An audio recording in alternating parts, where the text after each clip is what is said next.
One Ndi Oga Global Cultural Movement Foundation. Our mission: to restore the honor and dignity of Igbo nation and its citizens. To restore the pride of Ndi Igbo through the re-establishment of our self-esteem in the true spirit of love and support for one another. To ensure that our past trials and tribulations are turned into a glorious future. To rebuild the strength of Ndi Igbo through her bond of unity. To ensure that Igbo nation reinvent herself and get back on track in order to regain her pride of place in the world. To reinvigorate the ingenuity of Ndi Igbo through self-rediscovery and self-actualizations. To see that no Igbo child or citizen is left behind in the grand scheme of things. For inquiries, call Director Nwa Ugu Okechukwu, Ukraine on +380 975 221413. With over 87 million people living in extreme poverty in Nigeria, corruption and poor governance only worsen the situation. That's why Caregivers International Corporation, an American-based organization, is committed to making a difference. We prioritize helping the poor and vulnerable in the 5 Igbo states: Abia, Anambra, Enugu, Ebonyi, and Imo, providing aid to those in need, empowering youth through development programs, and promoting accountability in governance. We believe that those in power must be held responsible for their actions. That's why we'll take any governor to the highest court of law if they abuse their power or engage in corrupt practices even after they've left office. Join us in our mission to create positive change. Follow us on Facebook, X, formerly Twitter, YouTube, and Telegram at Caregivers International Corporation. Together, we can build a brighter future for the vulnerable populations. Signed, Chief Daniel Chika, Chairman, CEO, Caregivers International Corporation.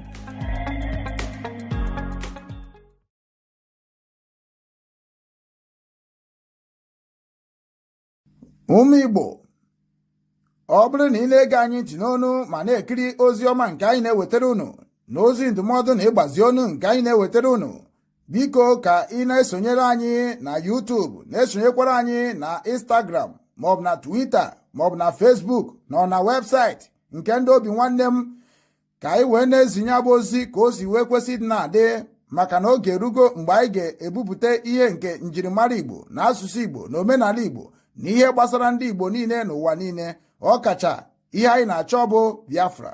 Ị ga na-afụkwanye abụ ozi ka ọ ga na-abịa. Ị na-esonyere anyị, ị ga na-ama mgbe anyị tụpụtara gị ozi nke dị mkpa ị ya mara, ma wee marakwa ị ga-eme ngwa ngwa ka emeghara ọdachi.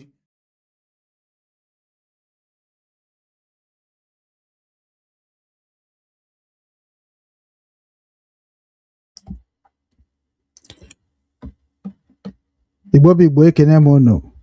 Ana m asị nke onye chiri ya zere, ya mara niile mma n'ụbọchị tata bụ ụbọchị Orie Mmiri n'ala Igbo. Anyị na-ekene Chukwu Okike Abịama nke mere na anyị dị ndụ n'ụbọchị taa. Ebe ọbụla ị nọ n'ụwa niile, ọ ga-amasị anyị na iwere ozi ọma kịta na-aga etụsa ya na grupu ebe ị nọ n'ime, maka na ozi anyị na-achọ izi bụ ozi ga-enyere ndị be anyị aka,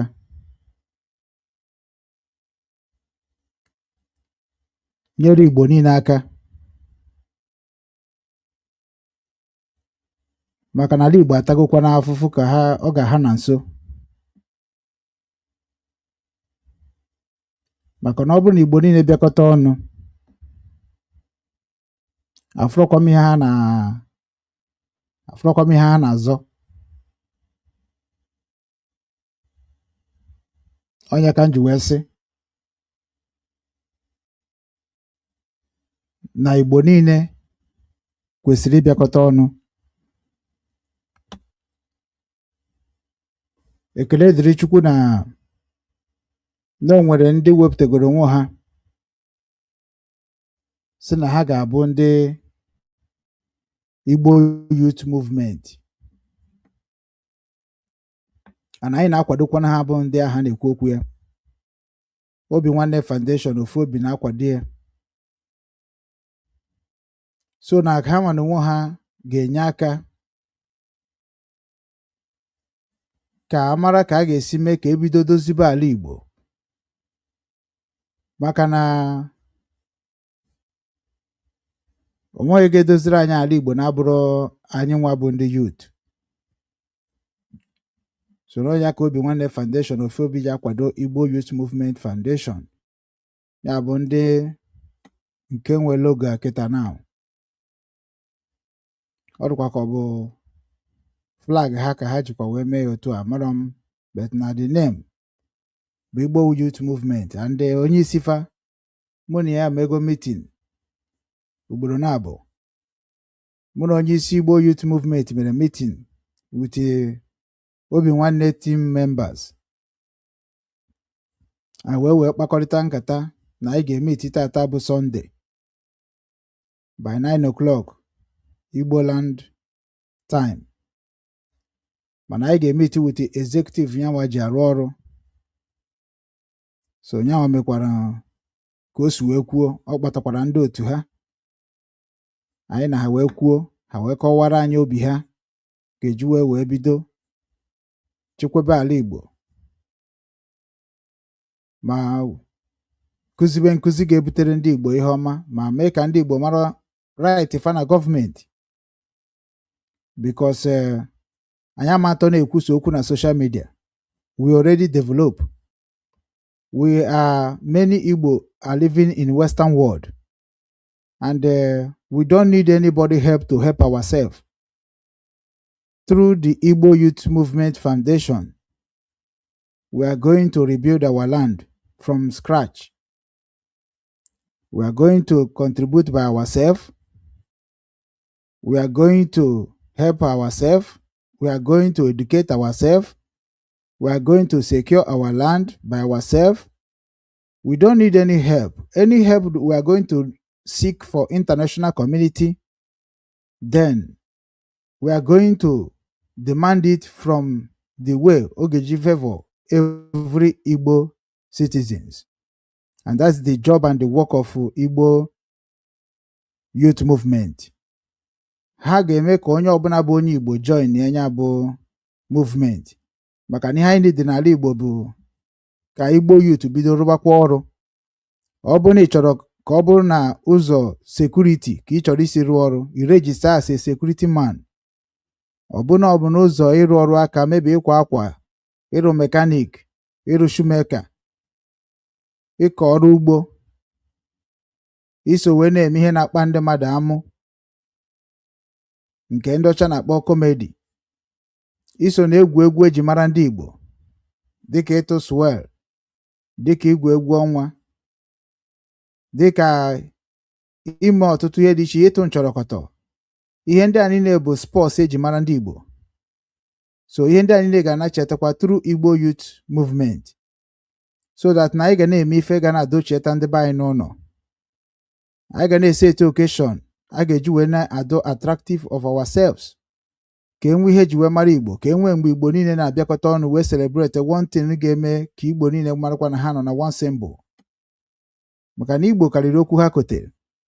Nọ maka ndị ajọ ọchịchị na ndị na-akwado ajọ ọchịchị abịago chọọ ka ha were advantage of na ndị be ya machara ka o si adị na gọọmenti wee na-erizi ha mugu. Nke bụ na mugu a na-erizi ndị be anyị taa mugu nke a meziri ndị be anyị ọ dịzie ka ndị be anyị amarozi ife. Even ndị be anyị na-asị na ị na-eme ka ndị Hausa. Amazimu ihe a ga-agwazi ndị be anyị na-ekwu otu ọ dị kịta n'ala Igbo. So na ndị be anyị na-emezi ka ndị Hausa na ha na-ekwu, ha na-erefere before. So because ị bịa n'ala Igbo na ahụ ndị ikorobịa na agbọghọbịa gụchaa akwụkwọ, ha ma nweta ọrụ. Ha nwee ka ha si wee gbacha boy, ama setụrụ ha. Enwe ka ha si wee gbacha maid, ama setụrụ ha. Ọtụtụ ndị si na ha bụ ndị ọgaranya kpọrọ mmadụ na village, ọ bịazo were na-emere slave, na-akụ ya ka o si like. O jikwacha nwa ya ka o si wee dị ya mma. Ọ bịazie na nwa nke onye ọzọ kwekwara nkwa na ọ ga-azụ ya ọfụma. o mee ya ka ọ mara that na ọ dị iche n'ezinụlọ ahụ, which na ọ bụghị omenala Igbo nke o ji abụ ọdịnala Igbo. Even ndị ọcha anyị nọ na befa dị eme otu a. Ndị ọcha anyị nọ na befa ebe m nọ kịta, anọ m under security of this German. Ya na akpọ anyị bụ ndị nọ under special protection because of the war that going on in Ukraine. That's war that going on in Ukraine. Mụa bụ eso m na ndị o metụtara. So anyị cha nọ na Ukraine long time. I have lived in Ukraine more than 12 years. So when the war started, they have to announce that everybody have to evacuate from Ukraine to any country of his choice, as far as it is country that supporting for the war that going on in Ukraine and Russia. So that is how I left Ukraine and I landed in Hamburg, Germany. Ebe mara ndị Igbo aga nọkwa wewe kpa nkata ka a ga-esi dozie ebe anyị. So this Igbo youth movement, anyị ga-eji wee dozie ala Igbo. Aga m esi through them we deliver everything Igbo youth ga-eji wee bụrụkwa ihe a ga-abụ ọzọ. Aga m eso wepụta platform Obinwannem Igbo TV, platform Obinwannem News, wee promote the mission and agenda of Igbo youth movement. So ebe ọbụla nọ n'ụwa niile, ana m achọ ka gị nwanwogo kwado Igbo youth movement nke steeti gị, because they structure it in a way that na o yiri ihe ha na-akpọ back to root, o yiri ihe ha na-akpọ regional control. Everything about this thing I mention now, o yiri freedom of Biafrans. Ọchị ife niile, as far as na-ebu onye Igbo, ihe ọbụla eji mara gị bịazie bịa gwa ndị Igbo youth ka e were mara gị ka anyị ma ka anyị na gị ga-esi na-arụkọ, maka na Igbo kwesịrị na-enyere onwe ha aka. Otu a mara ife mmara, ekwesịrị m ime ka Igbo marakwa ife mmara. Onye oge abara uru, ọ baara ya uru. Ọ bụrụ ife na anyị were na-eri onwe anyị ego. Anyị chọgoro ije na-eri onwe anyị ego, anyị were na-enyere n'onwe anyị aka, hapụ na-egwu onwe anyị wayo anya ọcha. Ndị ọgaranya niile na-emegidesi ụmụ ogbenye, anyị ga-ama ihe ga-eme ka ọ kwụsị. Mmadụ gbachara gị bọyị ise tụrọ ya, bifo na-agbado bọyị ga-ede agreement with Igbo youth na ịchọrọ ịkpọrọ otu onye n'ime fa bụ Igbo youth ka ọ gbara gị bọyị, which is na ịbịa n'obodo oyibo ebe anyị nọ anaghị agba bọyị, ya na-arụ bụ ọrụ. So because onye ọbụla bụ onye amụrụ amụ nwere responsibility on his family, ma nwoke ma nwaanyị. Ị kpọrọ nwaanyị ka ọ gbara gị housemaid, ị ga-asign contract with Igbo Youth Foundation that na nwatakịrị ya kịta na ọ ga na-emere gị edo na dị ona. That is ebe ọrụ ya jerubere. Then ego na ị ga na-akwụ ya every month bụ ihe dị ona. Then ọ bụrụ nwata ị chọrọ ịzụ n'akwụkwọ ka ọ wee mara akwụkwọ na be gị, ị ma na ị ga-asign otu ị ga-esi wee na-azụ ya n'akwụkwọ, and ugboro na ọ ga na-eji akwụkwọ, and ka o esi na-eji akwụkwọ, and ihe ga na-support ebe ọ na-eji akwụkwọ. Onwe nke fọrọnụ, Igbo Youth Foundation can also complete it. We are going to help each other accordingly how government help each other. So that is why Igbo Youth Movement ji wepụta kịta wee sị ka ha mezie ka ọchịchị gọọmenti dịka o kwesị isi dị, ka ọchịchị ndị youth dịka o kwesị isi dị, ka ọchịchị ndị nne na nna dịkwa ka o kwesị isi dị, ka ọchịchị ndị igwe dịkwa ka o kwesị isi dị, ka ọchịchị ndị ụka isi ụka dịkwa ka o kwesị isi dị, ka ndị si na ha na-eme omenala Igbo ka ha mebekwa ya ka o si kwesị ịdị na gboo, ka o si wee dị n'akara nke ụwa, ka ọ ga-esi bute udo, ka ọ ga-esi bute obi aṅụrị, ka ọ ga-esi bute nghọta, ka ọ ga-esi bute nchịkọta nke ụmụ Igbo n'ụwa niile, ka ọ hapụ na-achụsasị ụmụ Igbo achụsasị, maka na omenala bịa na-achịkọ achịkọ, omenala anaghị agbasa agbasa. Omenala bụ ebe nwanne si amata nwanne, maka na ya ka eji wekwu okwu na nwanne dị na mba. So na Igbo Youth Movement ya kịta na-abụ otu movement nke mụnwa na-eche echiche eri oge si kedu mgbe ndị Igbo anyị ga-ekulite n'ụra, maka na ị na-anya efu na social media na-akwụrụ ọtụtụ pipụrụ ụgwọ ka ha dismantle Igbo movement, dismantle Igbo careers, dismantle asụsụ Igbo, dismantle everything concerned the beneficiary of Igbo in Nigeria. That is their dream, to terminate it, to put us under bondage, to make us to become a beggar like a Northerners, to make us to become a criminal like Yoruba people. That is what they want us to be. That is why they started an economy starving. That is why they make every product that going to come to Igbo land must be expensive, so that is everything that's going to come in our land will be expensive for us. And that is how we are suffering today. Those ones that are supposed to come to our land so that our youth will have job, they will block it. That is why they partner with Obi Kubana, chief priest, and other people like Ate Zenugbo, and Peter Obi. They partner with them so that they will never develop our land, so that our people will remain in Lagos, remain in Abuja, because you cannot be coming to social media telling our people in Lagos State to come back home. Like as if they said they go to Lagos because Lagos is bad. They go to Lagos because they was accepting one Nigeria, that you can be in anywhere in part of the world and do a trade in the name of Nigeria. We have done it in Igbo race by establishing Lagos State, establishing Abuja, establishing even part of the world, whereby that Igbo are contributing in the whole world economy today. And Igbo land, where those people that contributed all those things that is favoring the world, that their land are messed up by the Nigeria agent governors, Nigeria agent religion leaders, Nigeria agent business corruption people, Nigeria agents business corruption security, Nigeria agent bribing all the Igwe and the Eze Ndi Igbo. Those people now, Igbo youth will take care of them to make sure they are doing what they're supposed to do to help their citizens, because they are there for the good and betterment of the land of Igbo nation, which is Igbo youth are going to make things to be possible. So I na-anabata Igbo youth very well. Maka onye na-amara onye isi ndị Igbo youth a na-ekwu okwu ya, I'm going to bring him right now. On a speech o made this morning, and that speech o made this morning, you have to listen to it. After listening to it, you judge by yourself. Then if you have any video to give you people, to show you people today, go see ceremony and we be those where aoka de ka isi we bia no ka no bosita. If kwa no nyina no nie no tatabo bosi Orie Mmiri bụ nwanne egwu ka na-akpọ Ugwu Okechukwu Obinwannem nke ndị Igbo n'ụwa niile ka njejere Igbo niile ozi. Ya bụ na abụ onye ndu Obinwannem ndị Igbo Global Cultural Movement Foundation, ndị na-ekwu maka omenala Igbo na ọdịnala Igbo, njikọ nke ụmụ Igbo n'ụwa niile, ndị na-ekwu ka ala Igbo ga-esi dịkwa mma ọzọ, ka ndị ori pụọ, ka ndị niile bụ ndị ọrụ batakwa, maka na ihe ala Igbo niile na-abụ ndị ọrụ, ọ bụrụ ndị ori. Ihe ala Igbo niile na-abụ ndị enyemaka, ọ bụrụ ndị ogbugbu. Onye mere na anyị ga-akwado Organization of Igbo Youth Movement so that they are going to be strong and the world must hear from them.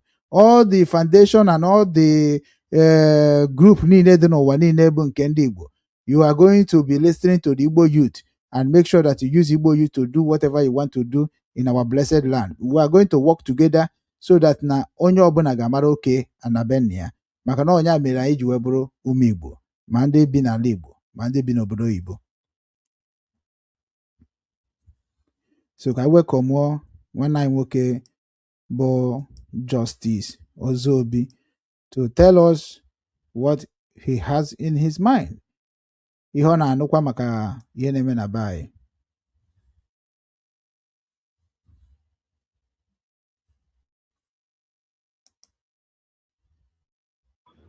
Comrade Justice Ozobi, the leader and the founder of IYM all over 8 states of Igbo land. My attention has been drawn na my comment section and my inbox. There were so many complaints concerning some of Ndi Oga, some of Master Sigabo, Omoboy, Bacharfa boy, Hagahesetro Hananib. I have had a series of reports like that. Yeah, but I want to assure my people one thing. And my union one assurance. IYM have come to stay. Igbo Youth Movement, the new face of Igbo Youth Movement is here to save our people from so many things. In no distance time, I get look into those matters. I urge all of you to remain patient and calm. Very soon, I get Nwa Bayi. When we investigate and find out that Nezioku no sooner who needs to be the report ready. No matter the state, no matter the connection, no matter how people solo ga, bro. Igbo youth achohema. And achohema, the kind of money you have, the kind of connection you get. I made investigation Nezioku na nwa takere gbachara boy for 11 years, 10 years, 6 years. He settled here. We will come for you. IYM will keep settle Nwa Bayi. I gave a guy settle Nwa Bayi. Then we will come for you. We will come for you. Oga Buzanwa get settled. If you require him, we get you a case, and the name where the power, the capacity challenge, no problem. We will come for you, and you will pay for it. Because not some of our Igbo, our evil Igbo people behave patana so many. Because of some of us patara so many things in Igbo land. Jizanana. Before you heard you were Ndi Oga, Igbo boy, you will serve, and after serving a set rogi a baro oguru. Ihe aka ndị nna nna ha hibere mgbe gboo mere na enwekebeghị ụmụazị na-ezu ori, enwekebeghị ụmụazị na-eme aka ntụtụ, mana because of the fear of agbacha bụ ya gaghị setụrụ mmadụ kpatara na inezi anyị fụrụ ụmụ anyị baziri into yahoo, ụmụ anyị baziri into organ harvesting because of some of evil people nọ n'ala Igbo. Nwatakịrị ga-agbara gị boy from 3 years 4 years 5 years 7 years 10 years 11 years ọ pụta ịgbawa ya aka. We will come for you. I ga-abịa for gị. I have heard so many series of reports about that, and we will come for you. And when we do, you will dance the story, get the dance. Also, outside Nigeria, we made the thing. I complain. As far as I with direction, no Buddha. As far as Ibonibu, and then Abenagibo Balibu, Mbosobne Batara. I am Wudo Ginando. Mbosobne, but if you want to know what we are capable of doing, cool down. We have so many plans at our hand. Before this year and end, I got a Tiyoko Mania. When you check here, Basara Babo in a league. Some of you did that wicked, Batara, Umazne Jereboy. We will come for you. We will come for you. IYM will come for you. Igbo youth will come for you. And when we do, you will pay the price of a wicked man. We have come to stay. I had a talk cake, I had a talk cafe. Just keep on with your evil. Whenever I after your chapter, Bob and I after your chapter, you will hear from us. They won't. Only Comrade Justice Ozobi, the leader and the founder of the new face of Igbo youth movement. I know about the lion face. And when I Igbo currently, we are the lion face. Evil must end in Igbo. I actually was evil and align by Igbo. Yes, let us preserve our heritage. Let us preserve our culture. Let us preserve humanity. Let us preserve love. I cannot go too much. If government will not fight for us, Igbo youth will fight for us. Darum. Igbo Bigbo ekele mu. Onye na no near Comrade Justice Ozobi, the leader and the founder of IYM all over 8 states of Igbo land.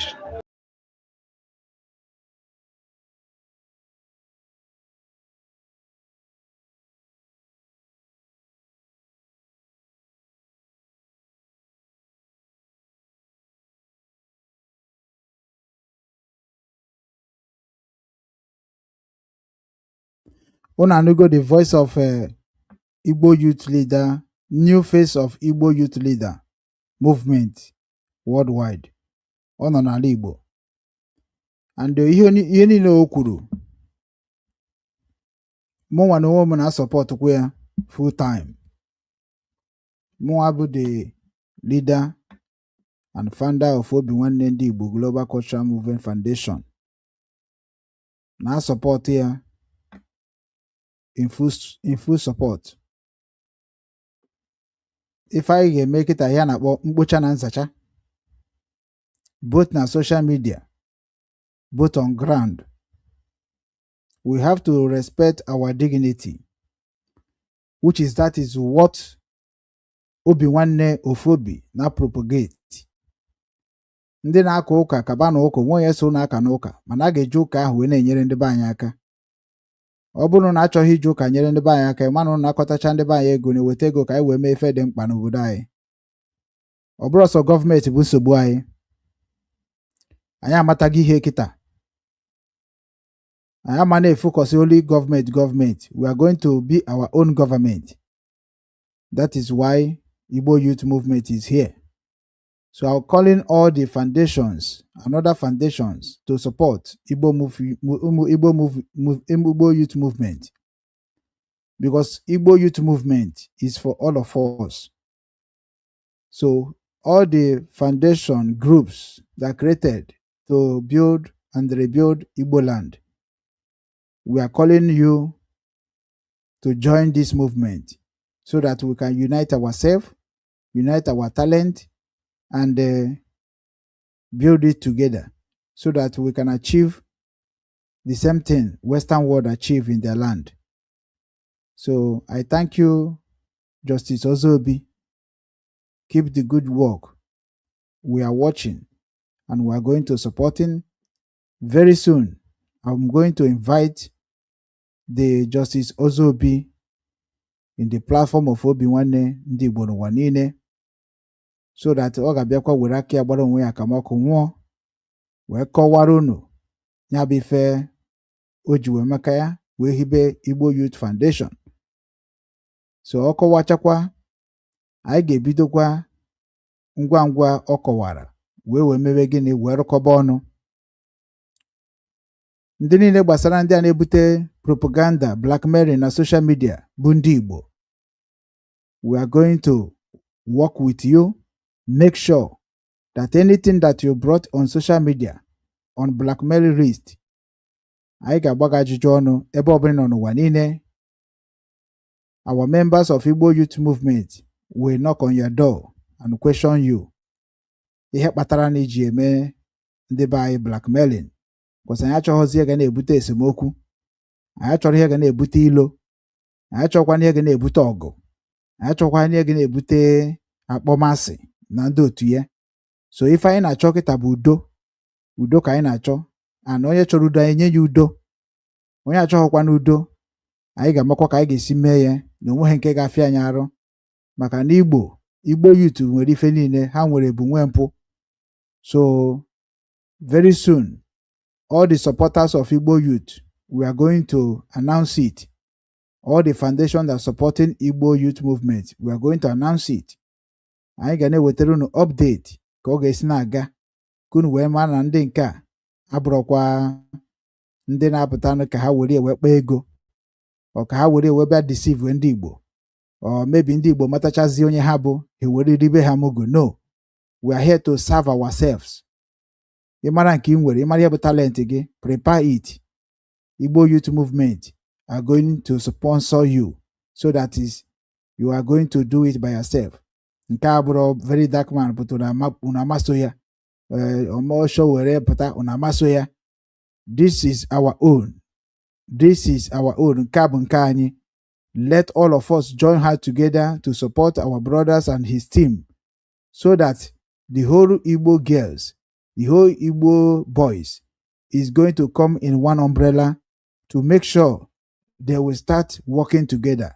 Even marriage, I cannot know why. I cannot ejere onwe anyị ozi. I cannot enyere onwe anyị aka. I cannot agba mbọ fụ na anyị na-echekwa onwe anyị. That is the movement of Igbo youth. So they created it in the way na enwere Enugu Igbo Youth WhatsApp group. Otu esi nwe nke Enugu ka esi nwe Anambra. Otu esi nwe na Anambra ka esi nwe na Ebonyi. Otu esi nwe na Ebonyi ka esi nwe n'Imo. Otu esi nwe n'Imo ka esi nwe na Abia. This movement, this executive director of Igbo Youth Movement, create ihe ndị a niile. I am in the WhatsApp of Enugu Igbo Youth platform. And anọkwa m na nke diaspora, ya bụ nke ndị nọ n'obodo oyibo, anọkwa m na ya.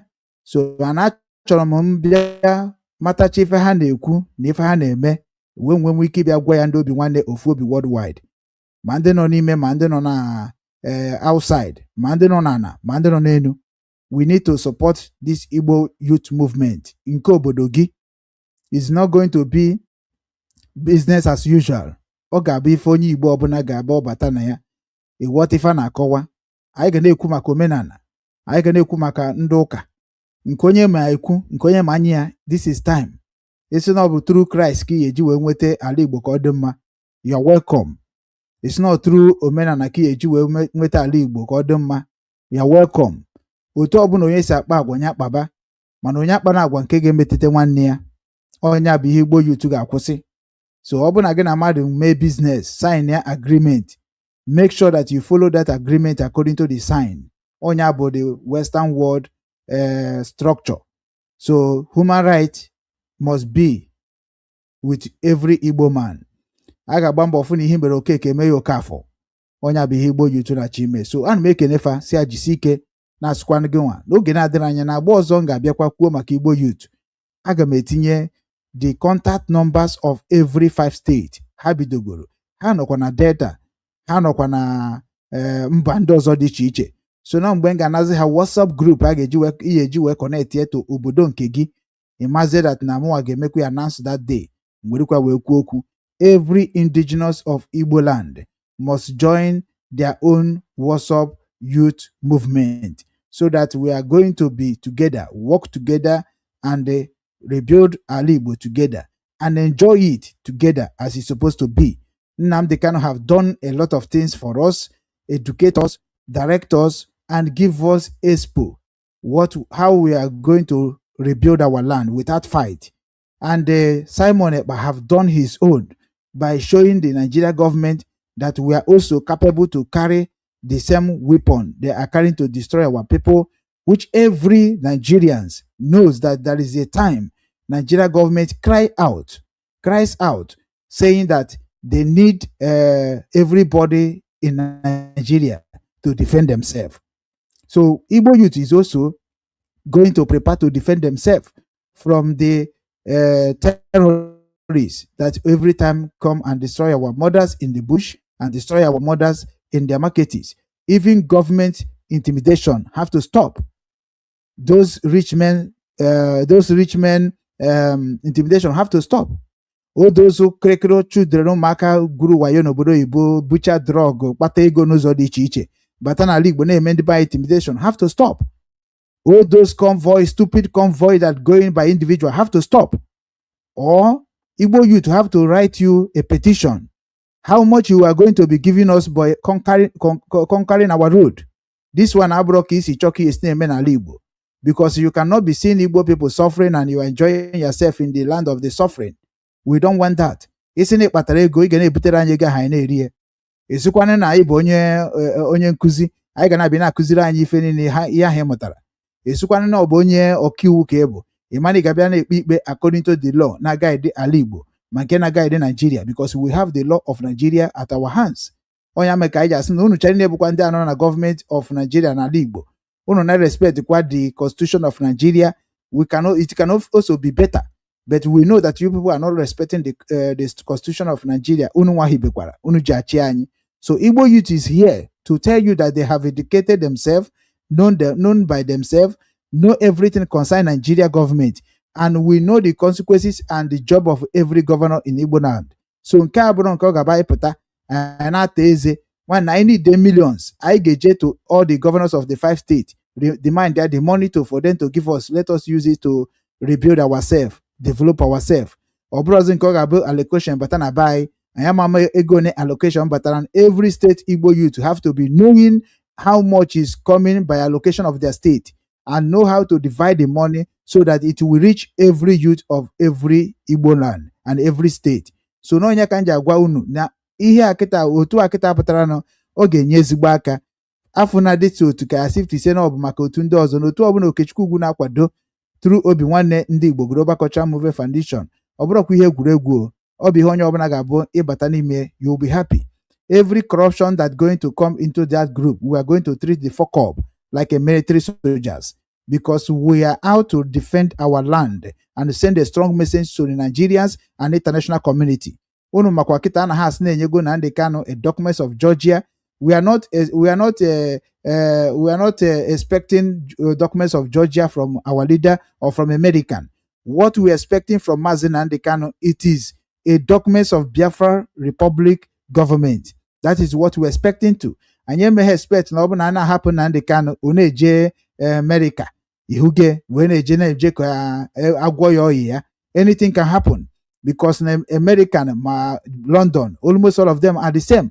We have to be wise up right now and understand that we have a way to treat our patient.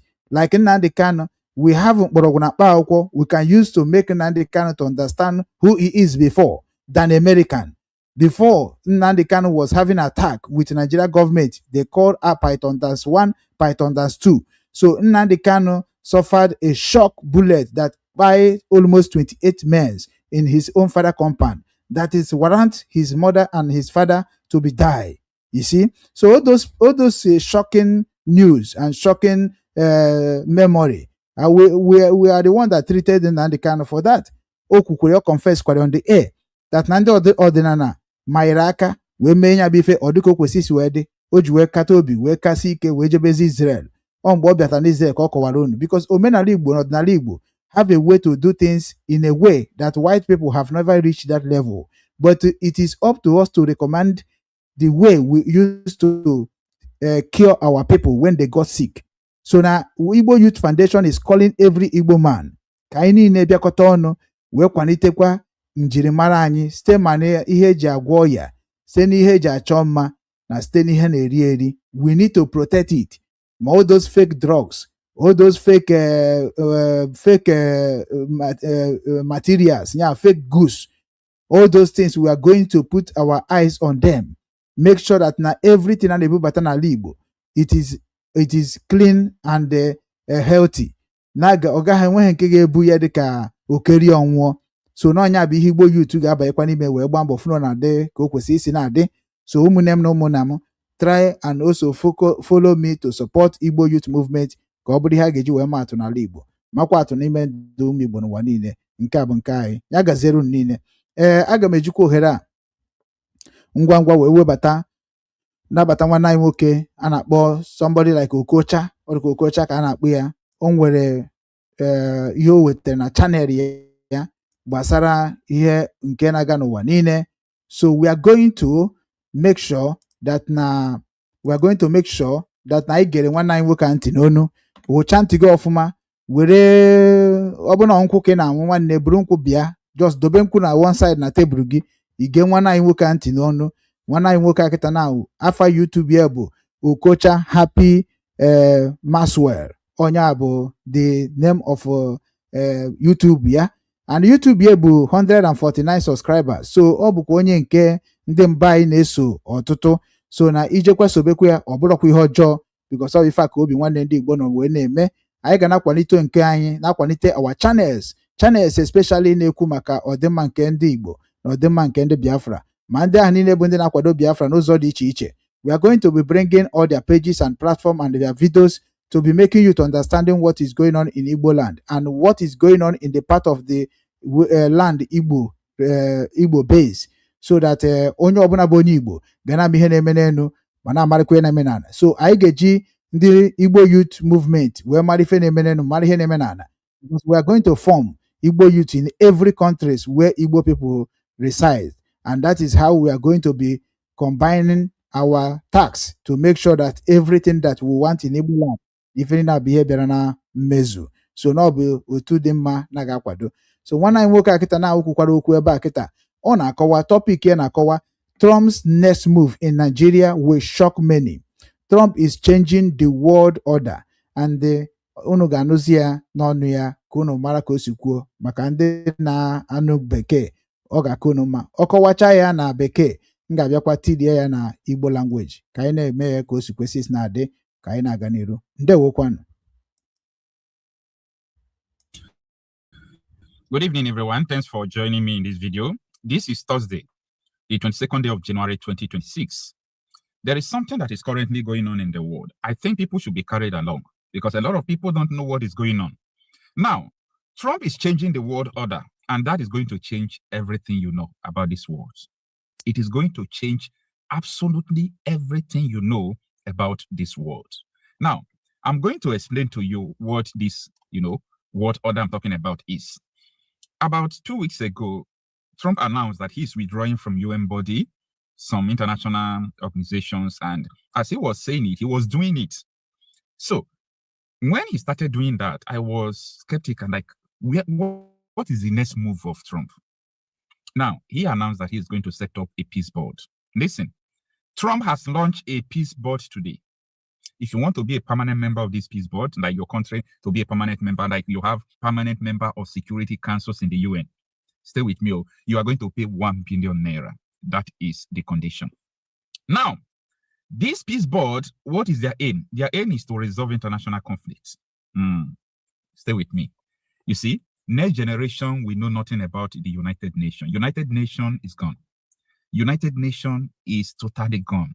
United Nations will be replaced by the peace board Trump is launching today. He has launched it. Now, Russia will be part of the peace board. America will be part of the peace board. Other their, NATO allies will be part of the peace board. The fund, if they can remain the permanent member, they will pay the money. But that is not where I am going. Now, as Trump was launching peace board today, he made a statement. Take a listen. And in Nigeria, we're annihilating terrorists who are killing Christians. We've hit them very hard. They've killed thousands and thousands of Christians. What's that all about? Du bist solo selbstständig, freiberuflich tätig oder hast ein kleines Unternehmen? Dann schreibst du sicher auch Rechnungen. Seit 2025 kommt die elektronische Rechnung, kurz auch E-Rechnung genannt, dazu. Sie ermöglicht die automatisierte und digitale Rechnungsverarbeitung. Ein PDF ist keine E-Rechnung. Die bekanntesten Formate sind Zugpferd und die X-Rechnung. Yes, Trump standing in front of the world after setting up what is going to change this world entirely. He made a statement that the terrorists killed Christians in Nigeria and they struck them so hard. But what he fails to tell people is that what is the purpose of these terrorists? What caused these terrorists? Like, why are they fighting? What are they fighting for? This is to happen. The world is going to shift. The world is going to shift totally. Trump is delaying the strike in Iran that he's supposed to have carried out because of this particular date.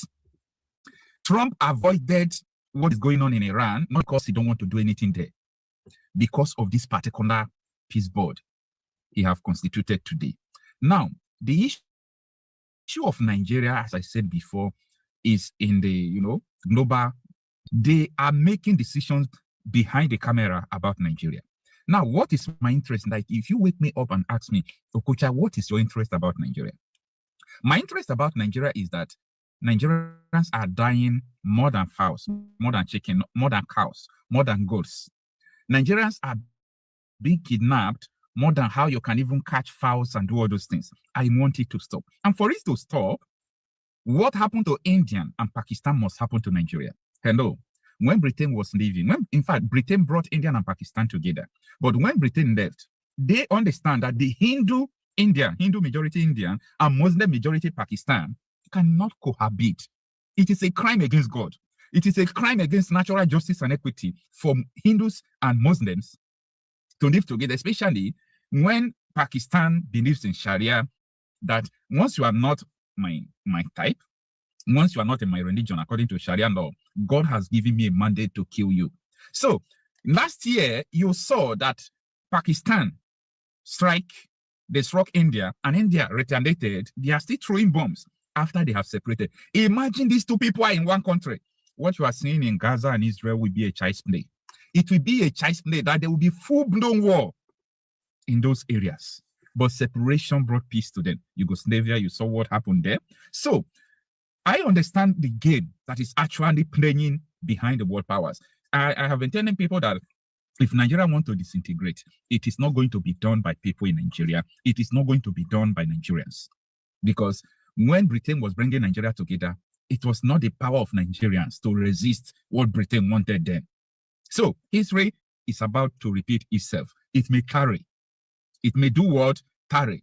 And what Trump is trying to do is that after his tenure, his influence will also remain. After his tenure, his influence is still going to remain. As a chairman of this peace board, someone who constitutes this peace board, he might not be president again, but that influence will remain. Now, Trump is so much interested in Nigeria. Trump knows, America knows, that throwing bomb alone will not stop the terrorists in Nigeria. No, never. The question here is this. Why is it that 4.2 million people in IDP camp, Nigeria government refused that these people are not going to come back? Why? did I say that Nigeria refused? Nigeria have the capacity to bring these people in IDP camp back in one day. If they mean it, they are going to do it. But there is an agenda that made people to be in IDP camp. There is a problem that why these people cannot go back. Look at what happened in Taraba now. People who are going back, who told ISIS that they are going back to their ancestral homes. ISIS intercepted them and killed them for attempting to leave IDP camp to your homes. I want people to think. People cannot be in IDP camp. You think that Tinubu is doing anything. You think that your celebrities are doing anything. Everybody, we are all guilty. People are sleeping in IDP camp, no medicine, nothing. Are they going to live there forever? No. Are they going to live in IDP camp forever? We want a nation where people will not come out and say, you don't belong to my religion, you deserve to be killed. Where a terrorist will kidnap you and force you to recite Quran. We don't need such country. We need a new place. If possible, let Nigeria be scattered. Let it be disintegrated into 7 countries, 6 countries. I don't care. I care about human lives. I care about peace of the people. And this is the situation at hand. Some terrorists are occupying part of Nigeria in Sokoto and Plateau State. As I talk to you now, 2 of us. Did Nnamdi Kanu take away any part of Nigeria and say this is Biafran land when he was agitating? Tell me. Some people are occupying Nigerian territory, Nigerian land as I talk to you today. Who are those people? Did Nnamdi Kanu go that far? But Riley Moore, U.S. House member, was in Nigeria on a fact-finding mission, and he visited Benue and Plateau. Yes. And when he went back, he said he saw over 600. Exactly. Exactly. Those people. Exactly. Now, since he went back to the United States, do you think that it's also on the table that American government might say, look, Nigerian government, if you want to show sincerity, if you want to show intentionality in fighting this problem, these people must go back to their home. Exactly. No, I'm asking, do you think that it must? No, it's not a question. Do you think it must? It must for Nigeria to get back on its tracks. Because you cannot have your citizens living in IDP camp and then you go to bed every night and sleep and wake up. And you swore to protect them. You don't even need US to tell you this. You don't need US. So are they going to live in IDP camp forever? No, tell me. The people of Benue and Plateau, are they going to live in IDP camp forever? Barrister, you seem to be missing my point. What is the point? My point is, at this moment, those people are still in IDP camp. My direct question is, do you think that at some point it will be on the table on discussion between Nigerian government and US government? I don't told you that, yes, it must. Do you need someone to tell you that? As a government, do you need someone to even tell you that? Let's be sincere here. These are your Nigerian citizens. And I ask you again, are they going to live in IDP camp forever? Would they go back to their home? Do you need anybody to tell you to go and do the needful?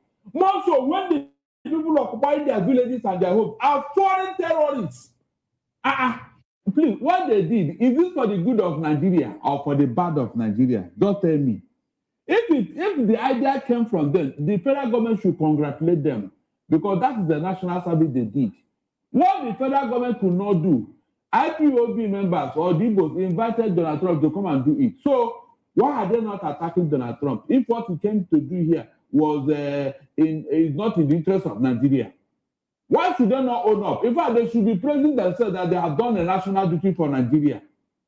IPOB members, when they accuse you of being responsible for Donald Trump, beat your chest and say, yes, we thank God we did it. Yes, that is what they refuse to do. They now invited somebody who came to do it. And let me tell you, remember they have proscribed IPOB as a terrorist organization. So if actually they were terrorist organization, would Donald Trump have listened to them?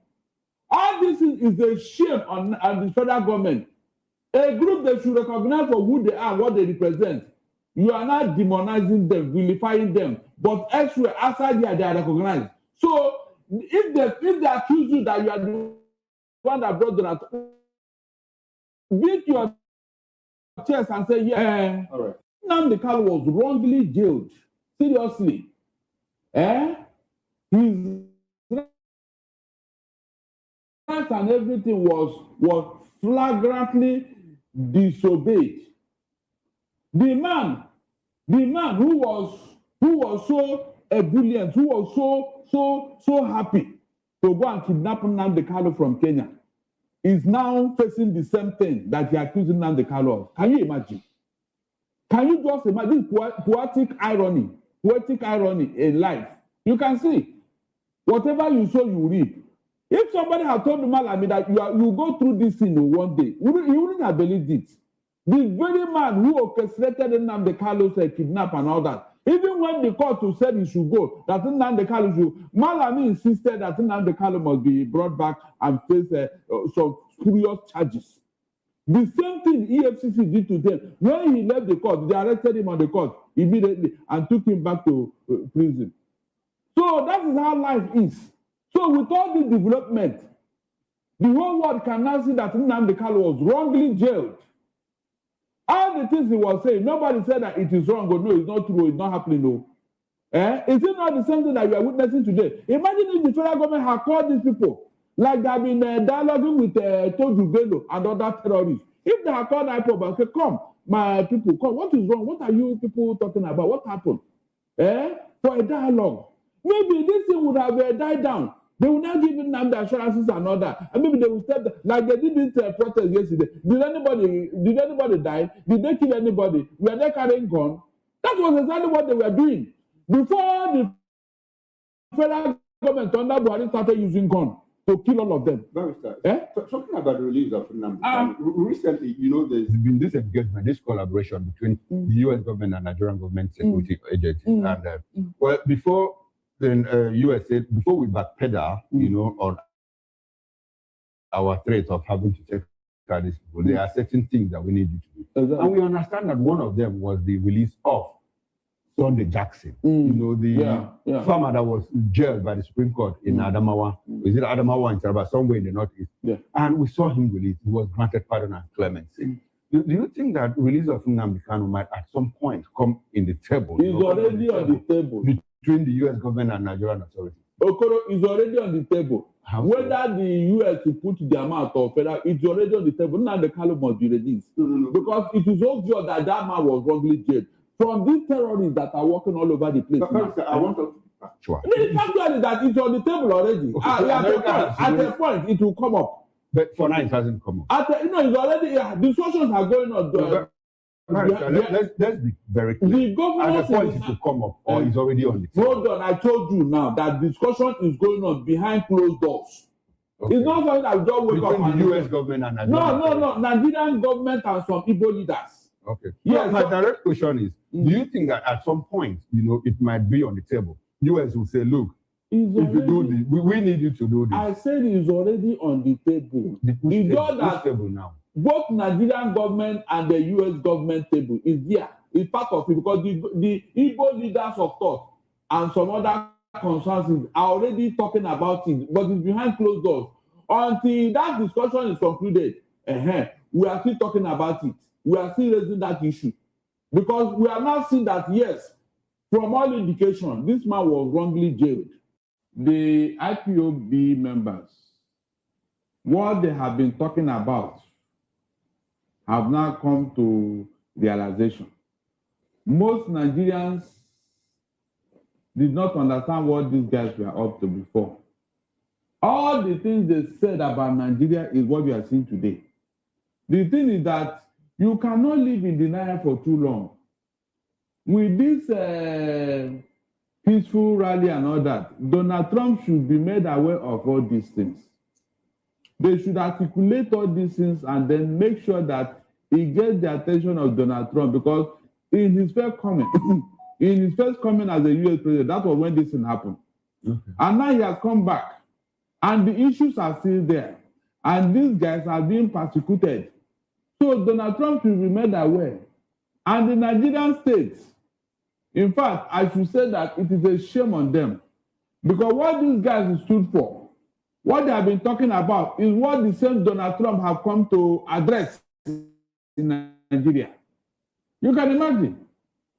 Is it not irony that the same man they were accommodating his inauguration is the person that have come to save Nigeria? Literally a humanizer for your writing. And quality isn't just a tool, it's how I protect my tone and credibility at work. If you're using AI but still sound awkward, Quillbot fixes that. Try to get up to the human reserves all of the must-have features for less than $9 today. Imagine being able to build anything just by thinking about it. Meet Base 44, a complete AI creation platform made for anyone with an idea and a drive to bring it to life. Describe what you want.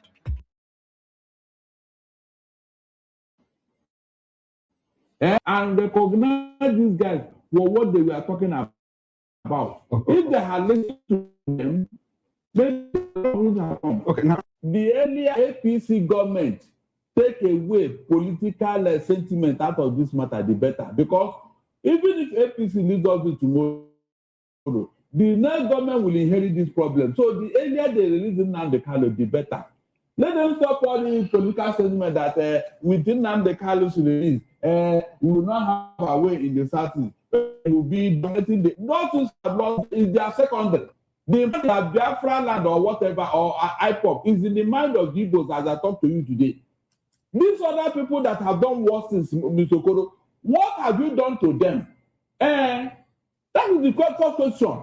What Nnamdi Kanu was doing and what these people have done so far, which one is better? It was the activities of these people that made Donald Trump to come and bomb Nigeria. Didn't Nnamdi Kanu invite Donald Trump to come and bomb Nigeria? So you should be considerate in whatever you are doing. That is what I'm saying here. These people have done worse things that everybody can see. Yet, they are being pampered. They are behaving as if it is their right, you know? But Nnamdi Kanu was agitating for what? Self-determination. Is that not the cause of the matter?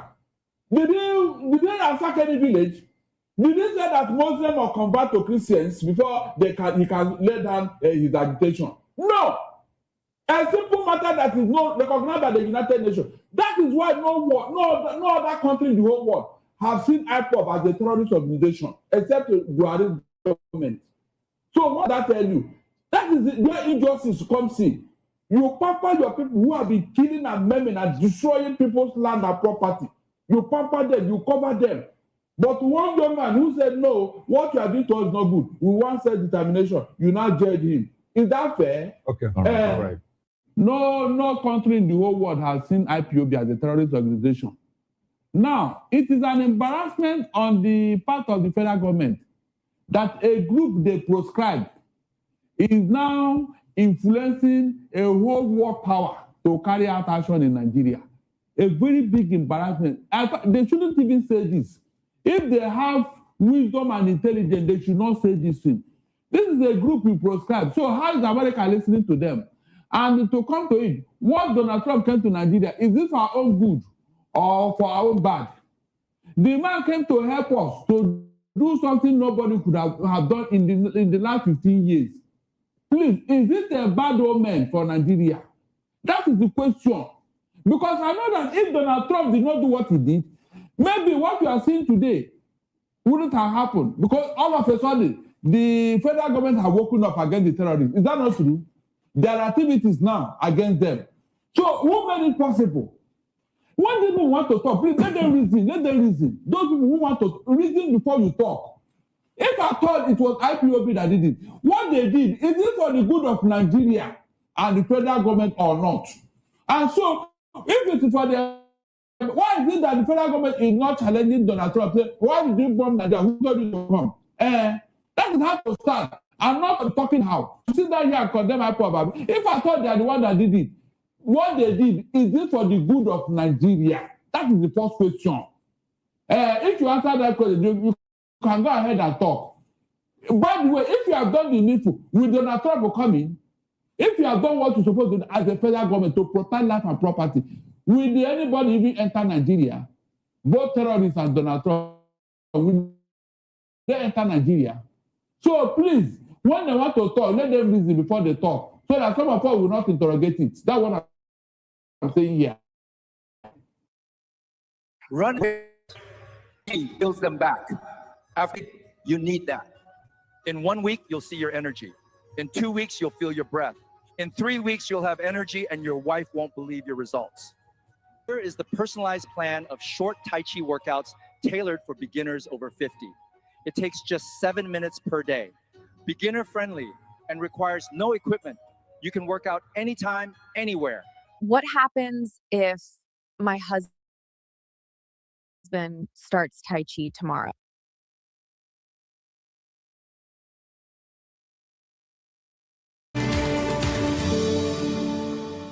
Joining us now is Orie with stories trending around the world. Hello, Genix. Good morning. Well, good morning, Dr. Abati. How are you this morning? Perfect. Good morning. Good morning, everybody. How are you this morning?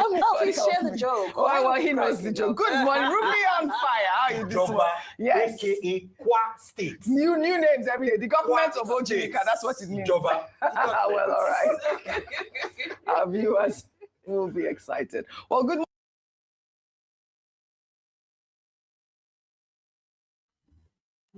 Ndị Igbo ndị ọma na-ege m ntị ekelekwa m ọzọ wee na-asị nke onye chiri ya zere unu afụgo vidio m tinyere unu ugbu a. This video m tinyere unu ugbu a bụ vidio nwanne anyị nwoke bụ Okocha. Da vidio nwere ife mụnwa chọrọ ka m kọwara ndị be anyị n'ime ya. N'ime vidio ahụ ọ na-akọwa na enwerugokwa onwe anyị site n'aka Nigeria, mana anyị nwa bụ ndị Igbo nwerugoro onwe anyị site na mba anyị gbara agba ime ka ụwa niile recognize ya Biafra movement, Biafra Republic Government.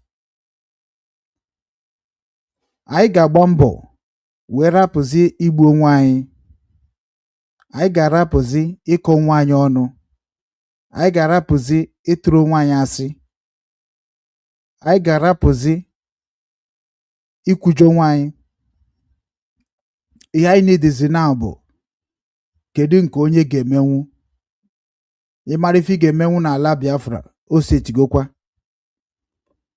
Ịmara ihe a ga-eme ka ndị Amerịka bịaba na be anyị ka anyị chere na-enwe ofu onu anyị ga-eji na-agwafa na ife anyị chọrọ, maka na very soon ndị a ga-edeclare Biafra. Ọ bụ na ha declare ha Biafra, ịma na ha ga-edivide Nigeria. Then ndị South East ejiri aka ha baa afọ ihe ọbụla ha chọrọ ka befe aza, ọ ndị West aza ife ha chọrọ, ọ ndị North aza ife ha chọrọ. Ma ọ bụ gị nwee ma a ga-edivide Nigeria into either 2 parts or 3 parts. Nke ahụ erugo, maka na APC cannot rule Biafran people in 2027. Or possible. This time is technology world. This time our youth have wake up. So unu wano na Igbo, uneni hidrokunu bia gbasabakwa gbasa. Young people will come in one umbrella. Kunu we very strong voice. I get you we defend our land from the bad leadership. Even freedom fighters, their leaders need to also be addressed in a way that na haga watakwa, that we know what we want in Igbo land.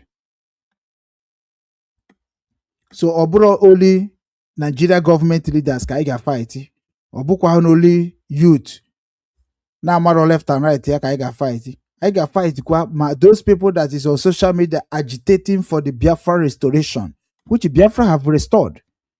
Only what Biafrans need now is to organize their leadership and also organize their business people and their security.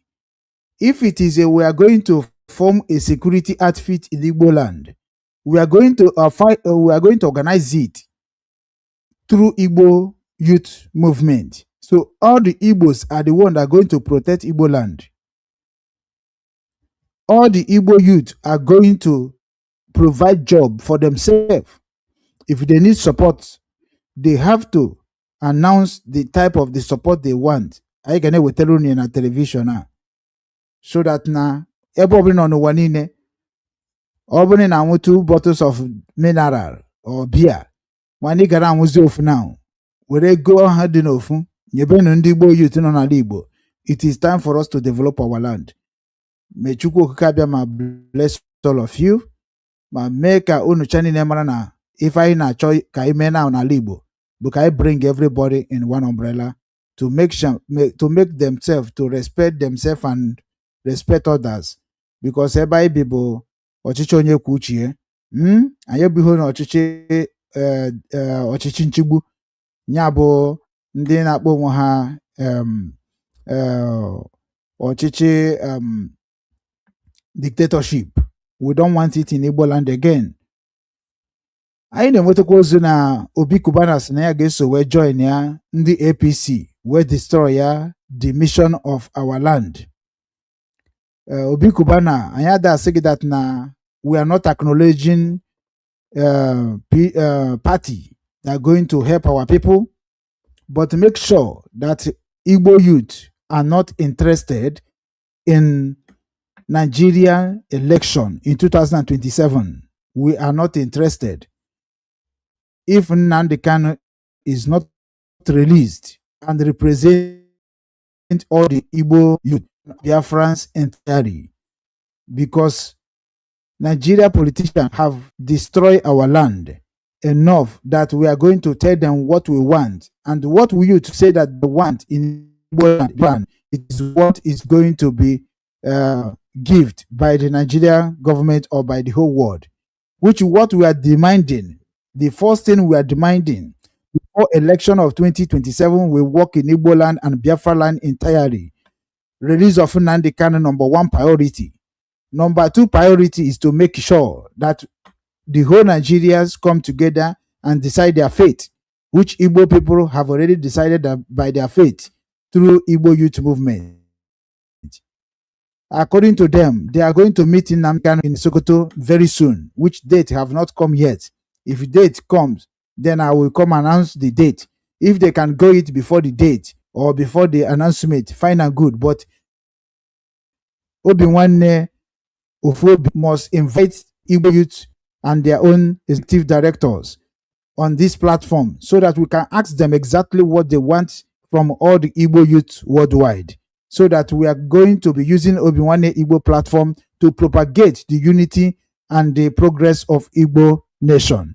Ekenemu na ebe baroba sunu na kwadonu Obinwannem media so that na iga agafa gakaria ndị BBC G, the voice of the BBC, destroy our history, change our mindset. We are going to restore it through Obinwannem media, those CNN, those BBC, those Arise News, those Channel TV that are speaking on behalf of their own state. You can see Arise News. Where did Arise News created? But see where they are today. You are happy because of what the one who call Rufai. You are happy because Rufai is presenting and saying something that is makes you to know that he's intelligent. But he forgot that all those things is politics. It's politics statement.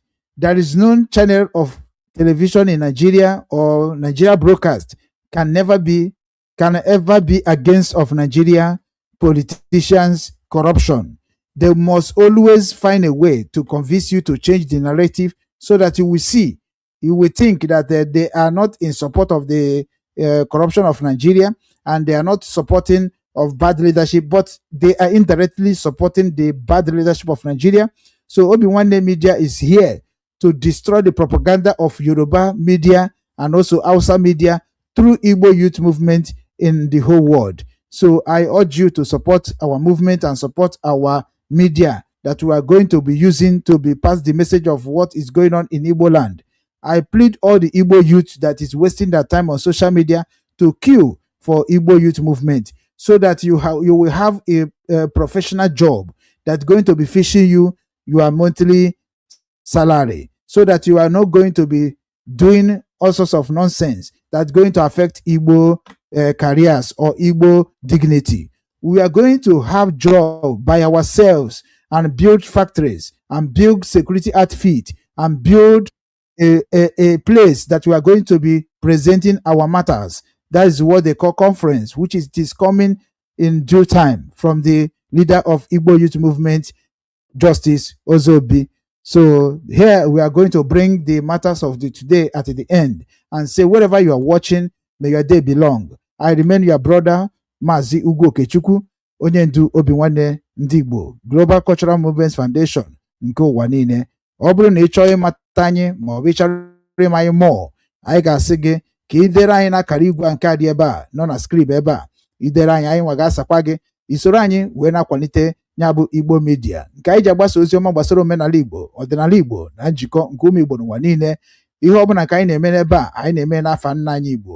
Igbo ga-adịrịrị ọzọ. Igbo must be great again through Igbo effort and Igbo talented that is full around the world. This is our time to come together to rebuild our nation. Thank you very much as you're watching, as you're sharing, and may today be Orie Mmiri bless all of us all in Chukwu Okike Abiama name. He say. Right now, let me welcome my Igwe of Nsukka. So as I welcome them, see you people in another meeting. In another meeting. My today broadcast have finished. Ndewo no munem. Igbe kunigo bụ n'Igbe kunigo.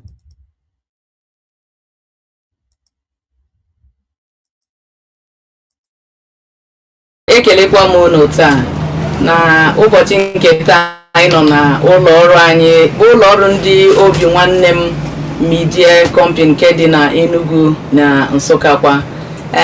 Tata o nwere nnukwu nna anyị na ya nọ tata ga-akọwara anyị ọtụtụ ihe nke ndị anyị kwesịrị ịma na ihe ndị anyị ga-esi na ya n'ihu ụzọ kwanụ ọjị maka na Igbo nwere usoro esi aga. Mụ mụrụ na n'olu ya bụ Ada Nsukka. Nwere ọjị anyị n'anya ji bụ